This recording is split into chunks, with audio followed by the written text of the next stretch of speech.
You're listening to Going Solo Network, Singles Talk Radio channel, where we take a lighthearted and candid approach to discussions on the journey of relationship loss, divorce, parenting, being single, relationships building, dating, and yes, sex. Join our listeners and begin living your best life.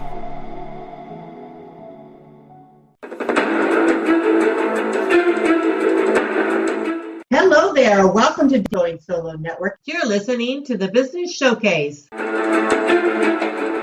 I'm your host today, CC Schatz, author, radio personality, and CEO of My Friends Connect. You are listening to WGSN-DB Going Solo Network. Today we're going to embrace the Business Showcase and also meet the author, Author's Corner, and Going Solo with CC, because we have a terrific guest with us, Doug Miner. Welcome, Doug, to the show. Glad to be here, CC.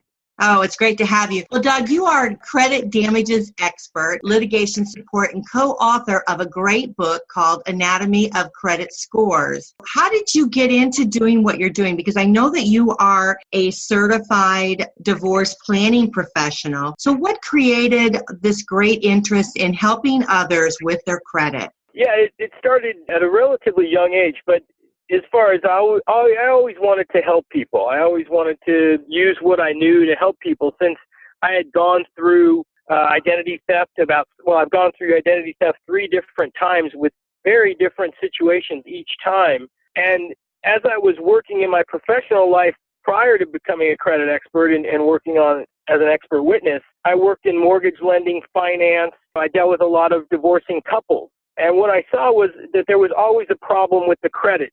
Every single time a person came to me that had gone through a divorce, there was problems with the credit. And I wanted to figure out, is there a way I can get to them before the problems occur? And also, if they're going through the divorce, how to help them in the middle of it. And then also the ones that I couldn't get to, the ones that ended up going through the divorce and after the divorce, what to help them recover from. And so I'm a child of divorced parents, living through it and going through and seeing this in my professional life.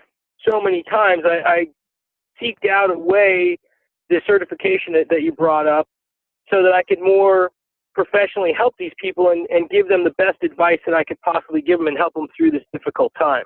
Well, I think that's terrific. You know, as we're moving through this year and we're very quickly approaching the next year, it is a great time for individuals to grasp their financial status. And what I mean by that is so often we keep our heads in the sand with regards to financing because we're going through the wake of divorce or relationship separation.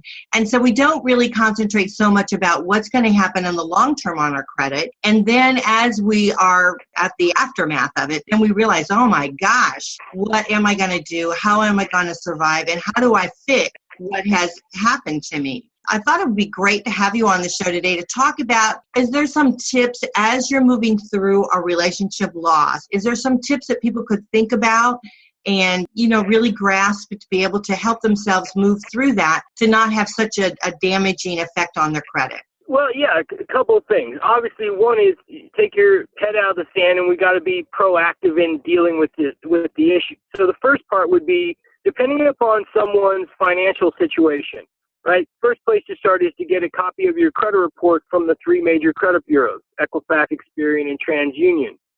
You can do that for free if you go to annualcreditreport.com.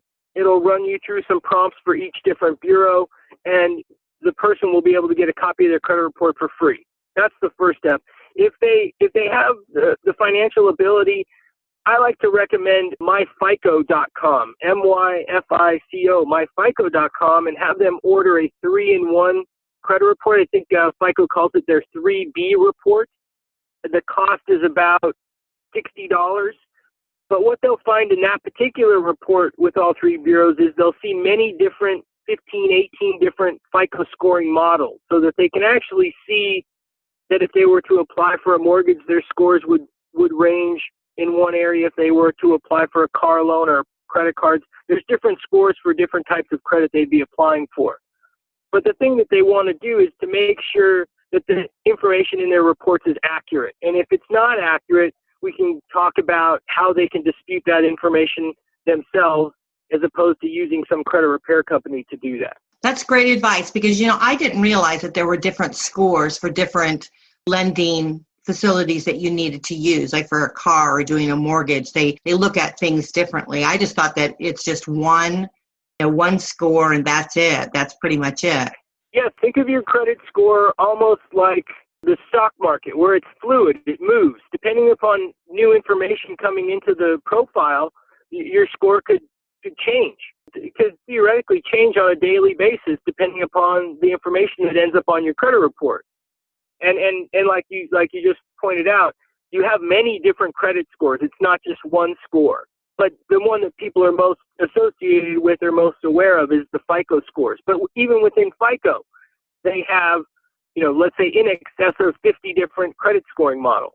So it's important, I think, from an understanding standpoint, just that these things are fluid and that there are multiple scores out there. I don't want people to get too hung up on, I have to have an auto score that's 850 or I think it's more about the big picture of just, if you have good credit, you're going to have good credit most likely throughout the scoring models, depending upon which one it is. Okay. So as we're moving through and you're going through the process of a relationship breakup, and is there any suggestions you can give as to how to handle that? Because so often we talk about our assets, the division of our assets, division of our debts, but we don't look at the ramifications of what our credit is going to be. So would you suggest that maybe we should pull our credit as we're going through the divorce to see what's on there and where we stand? Yeah, and most importantly, things to look at. Obviously, you want to see the standing of it. Hopefully, you're in good standing and no payments have been missed up until that point. But things to be aware of: are you an authorized user on an account, or are you co-borrowers on an account? Meaning, if you have a mortgage and you both were on the application and you're both on the loan, now that's a situation that could go very wrong depending upon who ends up with, let's say, the house and who's going to be making the payments on it. So depending upon the financial ability, it may be best to sell those assets, whether it's a car or a home, so that you're not dependent upon the other spouse to make the payment. Keep in mind, the creditor, when you originally took out the loan or the credit, that obligation isn't part of the divorce decree or the settlement of the divorce. The creditor still believes you're both liable, even though the judge or the divorce decree may say one person's responsible for the payments. The lender doesn't see it that way. The lender sees it that you're both still responsible. So, there are situations where someone can go through what's called a qualified name assumption on a mortgage, meaning the person that, let's say, is granted the home can then go back to the lender and see if they can apply for a qualified name assumption, meaning essentially what they would have to do is apply for the mortgage, be approved, and their name is now the only one on the loan. Another way to accomplish that is for them to just go through and straight refinance the mortgage that exists into their own name without the other spouse. Yeah, this is really good because, I never thought about the fact of pulling your credit. As you're going through the divorce, go ahead and pull it to see where you're at with everything. So often you just go through your paperwork and if for me, and I can just use me as an example, I didn't handle any of that kind of stuff. Any of the bigger financial decisions were pretty much made by my ex. So I really didn't even know. I just signed whatever he told me to sign. So I really didn't even know what I had. And so looking back on my divorce, it probably would have been much wiser for me to pull my credit so I could have a real clear picture of where I was, what my name was on everything, and what I was responsible for, and how did I look financially? How did my credit look? Did he not pay anything that was in my name? Because as you're moving through divorce, you'd be surprised the spouses that will pay whatever's in their name first and they don't pay the opposite spouses. So you need to try to be, those that are out there listening, responsible for your own financial situation. So you need to take the reins and really look at it to see. Wouldn't you agree? I absolutely agree. And in my experience, everyone has a different level of understanding when they look at a credit report. It can be somewhat confusing or daunting to a certain extent if you're not looking at credit reports on a daily basis. So, a lot of times they may seek out a professional like myself to help them go through the report and point out, problem areas and accounts that need to either be closed, their name removed, or settled out either between the two parties. It's a matter of just understanding because, like you said, depending upon who's making the payments, I'm not surprised that one spouse would focus on what's in their name first and keep those current, you know? So if someone wanted to contact you to pull the credit and have you really look at it, analyze it to see where they stand, how can they get a hold of you, Doug? Yeah, the best way to get a hold of me is they can just contact my office or email me. My office number, it's 805-267-1118, or my email is doug@easycreditrelief.com. Easy is all spelled out like EASY. That's your name of your business, isn't it? That's correct, yes. easycreditrelief.com. Well, what we're going to do is let's take a quick break. And when we come back, let's talk about our credit, but let's talk about how can we fix some of those issues, some of those sore spots that we have on our credit report. How can we bring this together to try to make our lives go a little bit easier? We have Doug Miner with us. He is a credit expert. He's going to be helping us with this. So when we come back, we'll be talking about that. This is Cece with Going Solo. You are listening to WGSN-DB Going Solo Network. This is the Business Showcase, and also Meet the Author, Author's Corner, and Going Solo with Cece. So we are going to take a quick break. We'll be right back. You're listening to WGSN-DB, Going Solo Network, Singles Talk Radio Channel, where we take a lighthearted and candid approach to discussions on the journey of relationship loss, divorce, parenting, being single, relationships building, dating, and yes, sex. Join our listeners and begin living your best life. Well, welcome back to the show. Today we have Doug Miner with us. You are listening to WGSN-DB Going Solo Network. This is Cece. We're kind of showcasing a few of the shows that we have here with WGSN-DB Going Solo Network. We have Going Solo with Cece, the Business Showcase, and we also have Meet the Author, Author's Corner. And Doug Miner is with us. He is credit damaging expert, litigation support, and co-author of a great book called Anatomy of Credit Scores. He is a certified divorce planning professional, and he really is out there helping people try to better understand their credit scores, their credit, and really trying to help them clean up their credit. So welcome back to the show, Doug.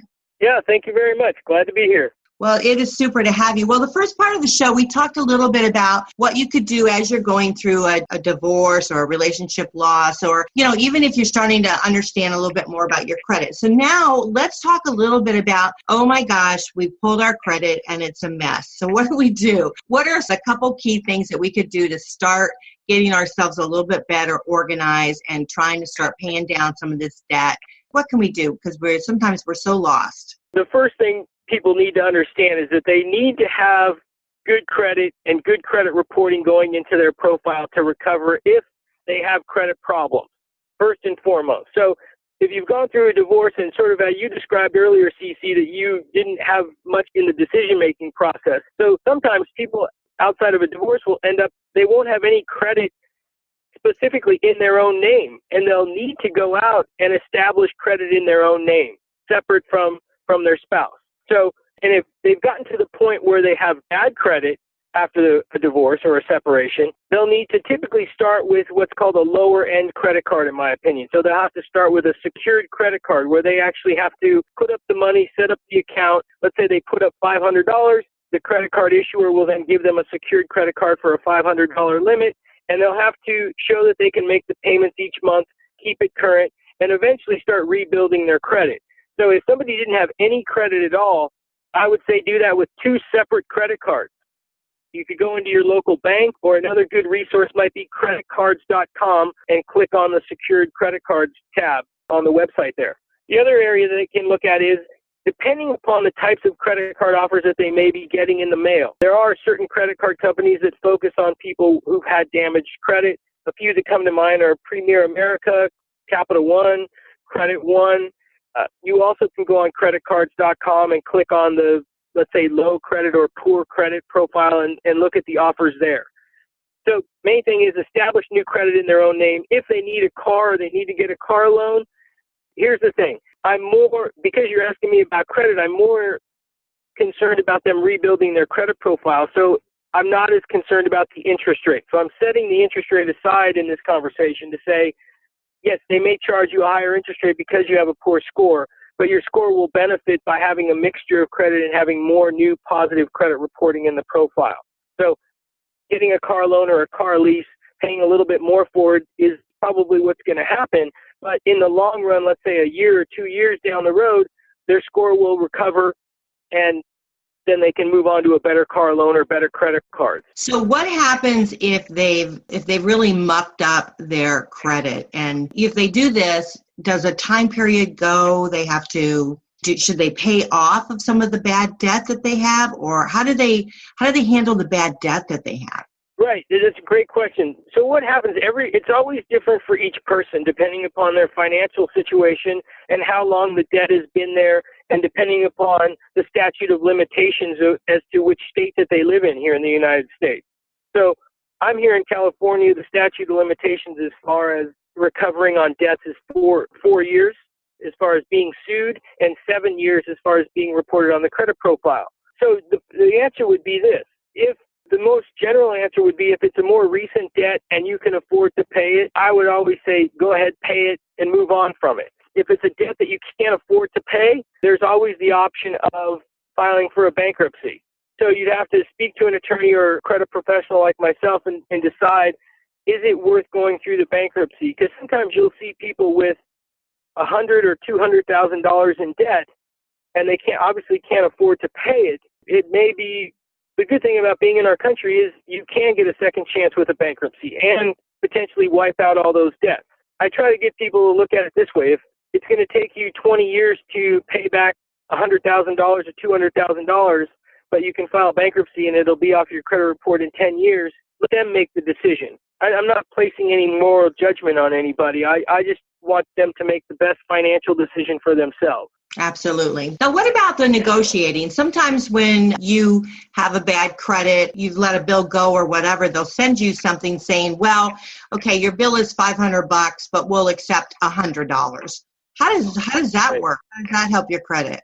Well, so I wouldn't necessarily go out and say help your credit, but I think the thing to understand in situations like that, if you're trying to negotiate a settlement on a debt like you're describing, the main thing that I would keep in mind is, or tell your listeners is, if they make the phone call to the collection company and the collection company, let's say, agrees to accept $100 on a $500 debt, well, you want to make sure that you get something in writing before you pay them that states, on this particular account, we will accept $100 as full payment on this account, so that when they then report the information to the credit bureaus, it shows as a zero balance.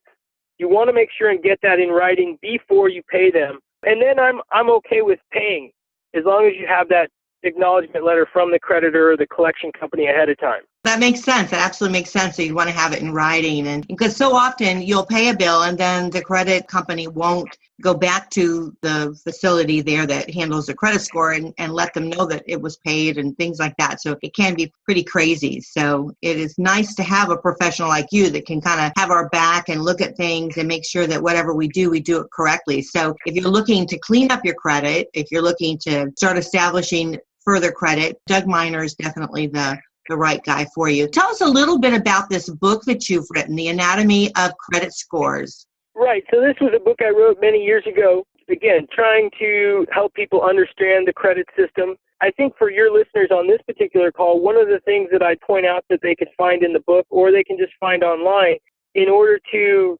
limit the types of pre-screened credit offers they're getting, they can go to a website called optoutprescreen.com. And what this will do is it'll eliminate them from getting a lot of pre-screened credit offers. But the main thing I'm concerned about in this particular call is that I don't want the other spouse to get a hold of that information and then be able to apply for credit. Because sometimes ex-spouses can be a little bit spiteful and may end up applying for those credit if they see that credit kind of information come in the mail. So it's just an easy way to eliminate a problem that may occur that I've seen happen in the past. And again, it's a good book. There's some credit letters in that book where if they are wanting to dispute certain information on their credit reports that are inaccurate, there's ample letters in there that would be helpful to your listeners to write letters to send to the credit bureaus, and the credit bureau information is in there as well. That's great. Now, where do we get the book at? Where can we buy it? You can go on Amazon. Amazon.com has it. Anatomy of Credit Scores. they can use my contact information and contact me. We can get it to them as well. That's great. Our company's name is Easy Credit Relief, Inc. You have a website, easycreditrelief.com, so they can go on your site and contact you there. And so I think that would be great. I really love what you're doing, Doug. It really helps. Gosh, this credit sometimes is so overwhelming for us, and it's scary, especially I know I have a lot of ladies that contact me and they're overwhelmed with it. And so it's great to be able to have someone like you, a professional to turn to be able to ask these kind of questions and kind of lead us through to make sure we're doing everything correctly, because what we don't do correctly will come back to haunt us for sure. I would say this. I want you and your listeners to understand that many of the cases, the legal cases that I work on, I would venture to guess about 40% of the cases that I work on in litigation are divorce cases where a spouse has damaged the other's credit.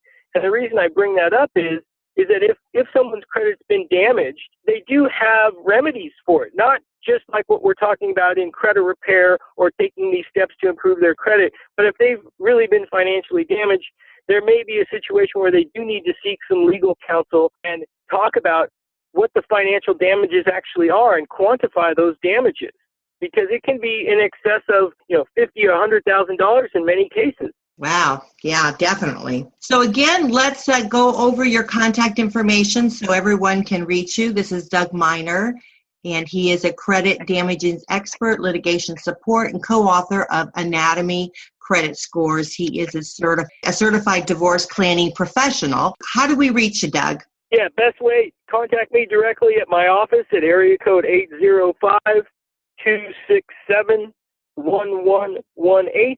or email me at doug@easycreditrelief.com. Well, that's great. Well, this is a tough subject. It's one that definitely we need to try to take care of at the beginning of this new year, and maybe make this our agenda, put this on our to-do list of things that we need to do, and look at our credit, evaluate it, have a professional like Doug Miner to help you with it, and really clean it up. Get your credit score the way you want it, and get that burden off your back. That's what we want to do, is we want to get the skeletons out of the closet, we want to get our head out of the sand, and we want to move forward. So this is CC with Going Solo. You are listening to WGSN-DB Going Solo Network. We have Doug Miner, who is featured in our Meet the Author, Author's Corner, and also in our Business Showcase. So thank you, Doug, for being on the show today. We appreciate it. Thank you, Cece. I enjoyed it very much. Well, it's great having you. Well, bye for now. Make sure that you contact us on our Facebook page, which is WGSN-DB Going Solo Network. You can always reach me on my Facebook page, which is CC Schatz. And we do have the Going Solo